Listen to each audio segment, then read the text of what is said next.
November 24th first day அவுட்டுக்கு கிளம்பியாச்சு நானும் என் ஹஸ்பண்டும்.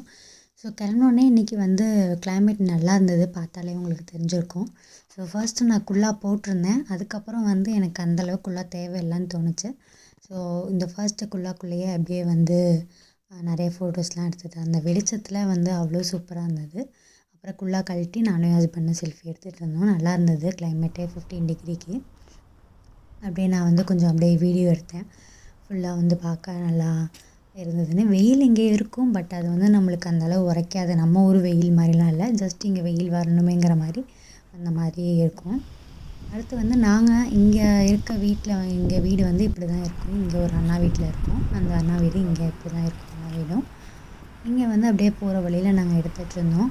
ஸோ இதுதான் வந்து நடக்கிற பாதை. பக்கத்தில் வந்து ரோடு போகும், அது வந்து காரு சைக்கிள் அந்த மாதிரிலாம் போகிற பாதை. இங்கே வந்து நிறைய ரூல்ஸ் இருக்குது. நடக்கிற இடத்துல தான் நம்ம நடக்கணும், சைக்கிள் போகிற இடத்துல போகக்கூடாது. அதே மாதிரி சைக்கிள் போகிற இடத்துல தான் போகணும், நடக்கிற இடத்துலையோ கார் போகிற இடத்துலையோ போகக்கூடாது.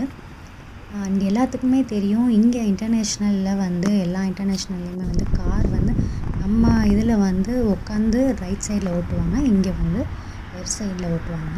ஸோ அதே மாதிரி தான் நம்ம நடக்கிறதும் வந்து ஆப்போசிட்டாக தான் இருக்கும். தென் இங்கே வந்து பார்த்திங்கன்னா, இன்றைக்கி நாங்கள் அன்றைக்கி போனப்போ நவம்பர் 24th போன அன்றைக்கி பார்த்திங்கன்னா நிறைய ஜெட் போயிட்டு இருந்தது. ஏன் என்னாச்சு அப்படின்னு தெரியல, அதை நான் கண்டிப்பாக சர்ச் பண்ணி உங்களுக்கு நான் இன்னொரு ஷார்ட்ஸில் உங்களுக்கு எக்ஸ்பிளைன் பண்ணுறேன். அண்ட் தென் நிறைய கார் எல்லாம் போயிட்டு இருந்தது. ஸோ அதை அப்படியே சுற்றி உங்களுக்கு நான் காமிச்சிட்ருக்கேன்.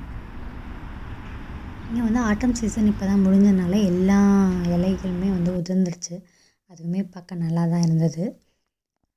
இந்த மாதிரி வீடியோஸ்லாம் பார்க்க நம்ம சென்னை டு நெதர்லாண்ட்ஸ் சேனலை சப்ஸ்கிரைப் பண்ணி வச்சுக்கோங்க.